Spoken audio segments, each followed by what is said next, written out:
మంచుకొండ అంచు మీద నుంచి వచ్చు మబ్బుల సందేశం. ఈ తామర మొగ్గకి తప్పదు అన్నది కాముని సావాసం. హాయ్ హంసరెక్క పక్కాది తాళమేసి పలికెను ఆహ్వానం.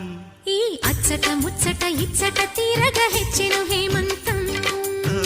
ప్రియమగు ప్రియురాల చంపకు విరహాల విరిసిన పరువాల పిలిచెను మధుబాల.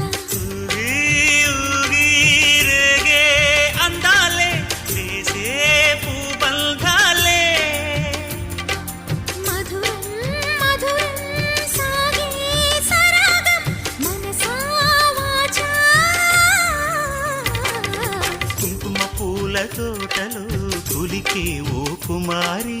శంఖములు దిన ప్రేమకి చేశా మదినివాడి.